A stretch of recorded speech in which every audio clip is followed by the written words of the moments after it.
Finally চলে আসলাম রুমাতে। আর কলোসিয়ামে আসলে যারা আসতে চাচ্ছেন আপনারা আগে থেকে টিকিট বুক করে রাখবেন, কেননা যদি এখানে এসে আপনারা যদি টিকিট কিনতে চান তাহলে টিকিটের কস্টটা আপনার বেড়ে যাবে, এমনকি আপনাকে দীর্ঘ সময় অপেক্ষা করতে হতে পারে এবং অনেক লম্বা লাইন, কারণ এখানে মানুষ সেই সকাল থেকে টিকিটের জন্য অপেক্ষা করে প্রবেশের জন্য। সো আপনাকে এখানে ঢুকতে হলে আসলে আগে থেকে আপনাকে টিকিটটা কিনতে হবে, এতে করে আপনারা খুব ইজিলি প্রবেশ করতে পারবেন। স্বাগতম বিশ্বের অন্যতম বিস্ময়কর স্থাপত্যের গল্পে।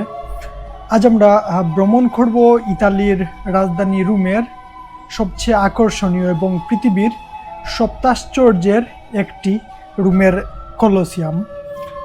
সেই ঐতিহাসিক স্থানে যা আজকে থেকে প্রায় 2000 বছর আগে মানব সভ্যতার গৌরব, ক্ষমতা এবং স্থাপত্য শিল্পের প্রতীক হয়ে দাঁড়িয়ে আছে। সেই মহাকাব্যিক স্থাপনার নাম হলো কলোসিয়াম। প্রতি বছর বিশ্বের লাখো পর্যটক এই বিশাল স্থাপনাটি দেখতে আসেন। এর প্রতিটি পাথর, প্রতিটি দেয়াল এবং প্রতিটি ধ্বংসাবশেষ যেন রোমান সাম্রাজ্যের গৌরবময় অতীতের গল্প বলে।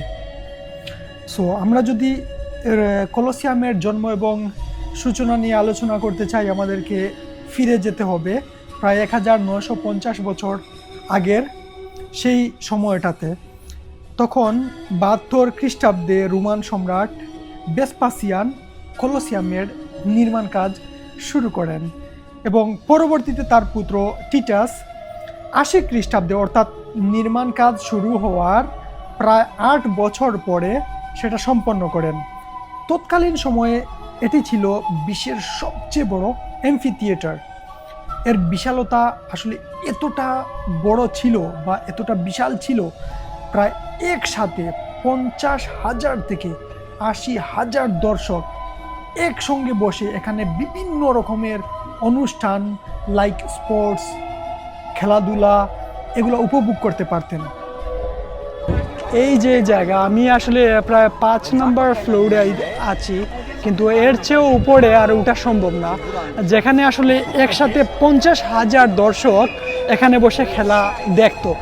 এবার কলোসিয়ামের নির্মাণ নিয়ে যদি কথা বলি তাহলে আসলে এর উচ্চতা হচ্ছে প্রায় 48 মিটার এবং এর দৈর্ঘ্য হচ্ছে প্রায় 189 মিটার। সম্পূর্ণ কাঠামোটি নির্মিত হয়েছিল পাথর, কংক্রিট এবং ইটের সমন্বয়ে। আজকের আধুনিক স্টেডিয়ামগুলোর মতোই কলোসিয়ামেও ছিল উন্নত প্রবেশ ও নির্গমন ব্যবস্থা। হাজার হাজার মানুষ মাত্র কয়েক মিনিটের মধ্যেই নিজেদের আসনে পৌঁছে যেতে পারতেন এবং একসাথে আসলে সবাই সেই আসন ত্যাগ করতেও পারতেন। এছাড়া এর নিচে ছিল ভূগর্ভস্থ সুড়ঙ্গ পথ, যেটা আসলে বর্তমানে আমরা যেটা আন্ডারগ্রাউন্ড বলি, যাকে আসলে বলা হতো তখনকার সময়ে যে হাইপোজিয়াম। সেখানে রাখা হতো বন্য প্রাণী, যোদ্ধা এবং বিভিন্ন মঞ্চসজ্জার সরঞ্জাম। আসলে এই যে বন্য প্রাণী বা এই যে যোদ্ধা যারা, এরা আসলে এখানে যুদ্ধ করতো বা এরা আসলে এই জায়গাতে এরা আসতো লড়াই করার জন্য এবং সকল শ্রোতা এবং সকল দর্শকদের আসলে তারা মনোরঞ্জনের জন্য তারা নিজেরা প্রাণপণে লড়ে যেত এবং এই গ্ল্যাডিয়েটর যারা যোদ্ধা ছিল তাদের রক্তাক্ত যুদ্ধ এখানে আসলে অনুষ্ঠিত হতো। রোমান সাম্রাজ্যের সময় সাহসী যোদ্ধারা এখানে নিজের জীবন বাজি রেখে লড়াই করতেন বন্য হিংস্র প্রাণীর সাথে, লাইক বাঘ, ভাল্লুক, হিংস্র কোনো প্রাণী, তাদের সাথে আসলে নিজেদের শক্তির পরীক্ষা দিতে হতো।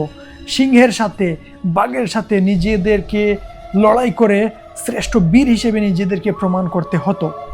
হাজার হাজার দর্শক এবং রোমাঞ্চকর ও এই ভয়াবহ যুদ্ধ উপভোগ করত এখানের দর্শনার্থী সকল মানুষ।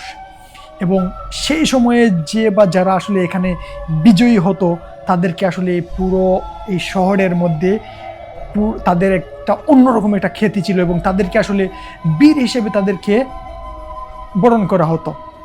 যখন দেখা যেত আসলে মানুষেরা পারতো, তখন মানুষেরা আসলে বেঁচে থাকতো, না হলে হয়তো এই মনোরঞ্জনের জন্য মানুষদেরও জীবন দিতে হতো। এই যে রোমের বুকে যুগের পর যুগ, শতাব্দীর পর শতাব্দী সগৌরবে দাঁড়িয়ে থাকা কলোসিয়াম আসলে বিভিন্ন সময়ে ভূমিকম্প, যুদ্ধ এবং প্রাকৃতিক দুর্যোগের কারণে কলোসিয়ামের অনেক অংশ আসলে ক্ষতিগ্রস্ত হয়েছে। বিশেষ করে মধ্যযুগে অনেক মূল্যবান পাথর খুলে নিয়ে অন্যান্য ভবন নির্মাণে ব্যবহার করা হয়েছিল। তবুও আজও এই বিশাল স্থাপনাটি মাথা উঁচু করে দাঁড়িয়ে আছে, অতীতের মহিমা স্মরণ করিয়ে দেয়।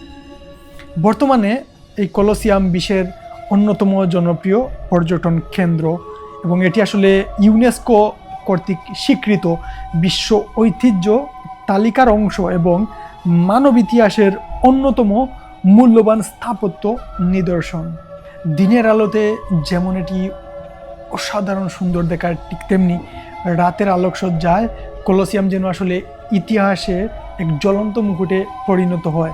আমি যদি আর একটু নির্দিষ্ট করে বলি, গোধূলি লগ্নে অর্থাৎ সূর্যাস্তের সময়কার যে আকাশের যে রং এবং কলোসিয়ামের যে লাইটিং, সবগুলো যেন আসলে